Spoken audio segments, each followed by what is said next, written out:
Thank you very much, Madam Chairman.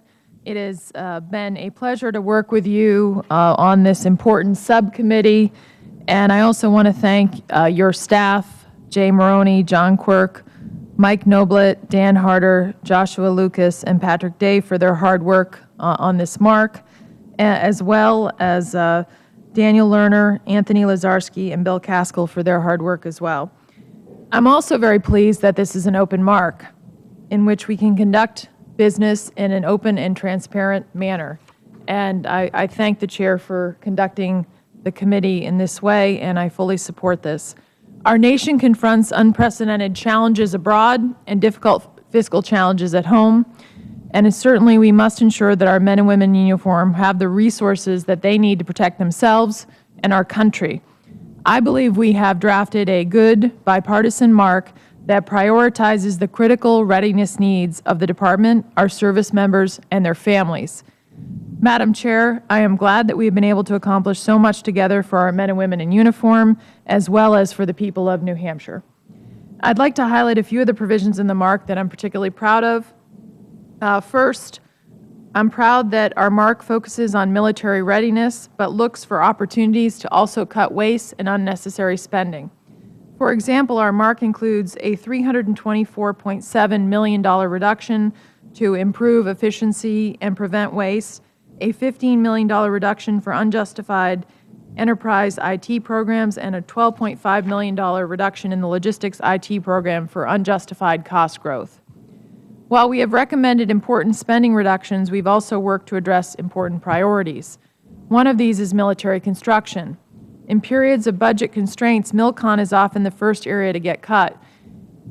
Yet, as I said, military construction is earlier this year during our hearing, military construction is a very important part in terms of the readiness for our men and women in uniform.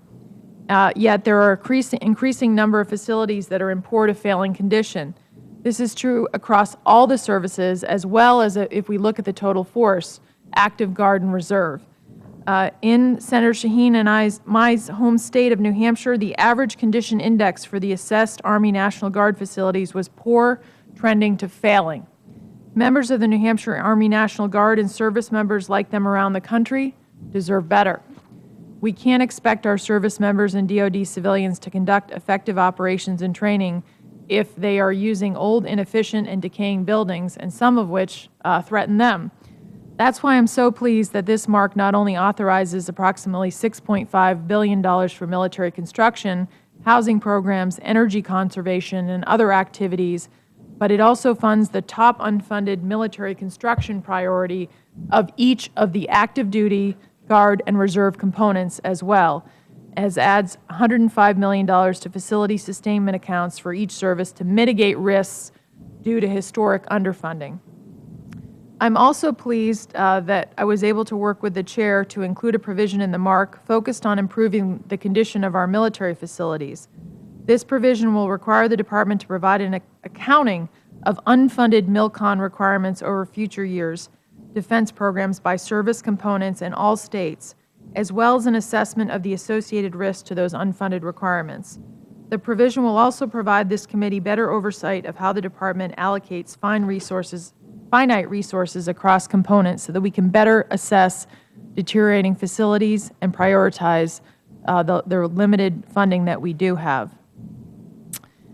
In addition, there was an amendment included in the manager's package that I worked on, and I appreciate the chair's support on, that will strengthen this provision even further to make clear that the department should allocate sufficient MilCon resources to the National Guard and will provide the committee better oversight of the process the National Guard Bureau utilizes to allocate MilCon funding among the states.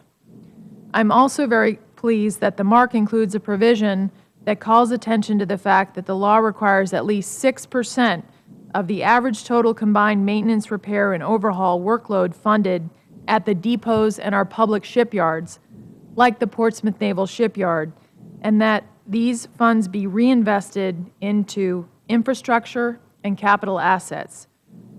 Right now, the Navy, for example, for the Portsmouth Naval Shipyard proposes to only invest 3.4% in fiscal year 2015.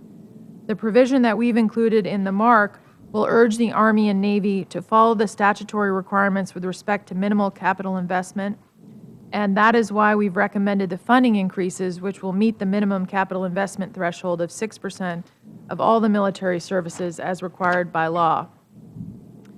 I'm also very pleased, and I want to thank the Chair for her leadership on this as well, that the mark includes an authorization for $2.7 million for energy conservation projects at the Portsmouth Naval Shipyard, as well as an authorization for $41.9 million for Air National Guard construction projects at Pease, as the Chair has said, which will serve as the first home in the Guard for the Air National Guard KC-46As. The Readiness Mark does not authorize another background, and I know that the Chair and I are on the exact same page on this, and this is an important provision of this mark. As I've said before, the Government Accountability Office has done a number of studies of the 2005 background, which found, among other things, that BRAC implementation costs grew to about $35 billion, exceeding the initial 2005 estimate of $21 billion by 67%. Now is not the time to spend billions of upfront dollars on another background, especially as DoD has been forced to ground combat aircraft, cancel ship deployments, and furlough workers. A major priority of mine since coming to the Senate has been ensuring that the department has the authorities needed to quickly terminate contracts when we discover that they are being used to funnel taxpayer dollars to our enemies. We were able to include in this mark that in the past, in the defense authorization, the no contracting with the enemy provision. We also included expanding these authorities in the 2014 defense authorization. And in this mark, we've also included a provision that will expand these authorities to Transportation Command, which conducts so much of the contracting around the world to get our service members and their equipment where they need to go. The bottom line is that none of our dollars should go to our enemies, and these provisions will help us cut contracts off sooner for money going in the wrong hands, and I'm glad that we could include some of these provisions in this mark. I also serve on the Homeland Security Committee, and it is my hope that that committee will extend these authorities beyond the Department of Defense to USAID and the State Department so that those contracts can ensure that the money is not getting in the wrong hands. Finally, I would also like to talk about two other amendments. One is regard to Afghanistan. As we transition in Afghanistan, I think it's important that we not lose the lessons that we've learned in the acquisition workarounds that have been developed to get our troops the weapons and equipment that they need quickly. So the amendment that we have in this mark will seek to make sure that we don't lose those lessons from Afghanistan, and will also push to streamline the rapid acquisition bureaucracy. The amendment requires the Pentagon to submit a plan to keep the lessons learned in rapid acquisition and ensure those lessons are incorporated into service acquisition processes and organizations going forward. Another amendment in this mark, which is important, I know, to myself and the Chair, is related to small businesses and the health of our defense industrial base. A vibrant and technologically advanced U.S. defense industrial base is a key component of the United States' national security. And any definition of a healthy defense industrial base must include a large number of vibrant, growing, and technologically advanced small defense companies. Small defense companies can provide an excellent source of competition that drives down costs for taxpayers. Sometimes yet as we look at where we stand right now with defense sequestration, this has been very difficult for small businesses and has forced many of them to go out of business. In some cases, this has left DoD more reliant on sole source or foreign suppliers. The amendment that has been included in the mark calls on DoD to meet the statutory small business contracting goals and seeks to better understand how defense sequestration has impacted small defense companies that play such an important role in driving down costs, promoting innovation, and ensuring our troops have the best weapons in the world. Madam Chair, a final component of readiness is training, and that's why I want to thank you again in this mark that we've included nearly $800 million in additional funding to address key readiness shortfalls, such as 2 additional combat training center rotations in the Army National Guard. In closing, given our recent resource limitations, I believe we have crafted a mark that does cut waste, but also addresses many of the critical needs of the department. As we see even more clearly during our full committee markup, the unprecedented, difficult decisions confronting our military on issues such as force structure, military compensation, weapon system divestment, and modernization cuts, just to name a few, are not getting any easier.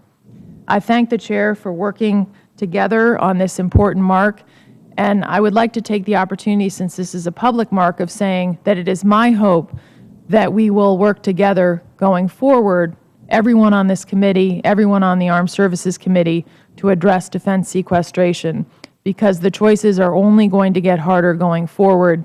And I know that this subcommittee in particular is very focused on the readiness for our troops, and I think that will be what takes the biggest hit going forward if defense sequestration remains in place. So I'm hoping that as we go beyond this defense authorization, that we will be able to work together to address defense sequestration for the sake of our nation. Thank you.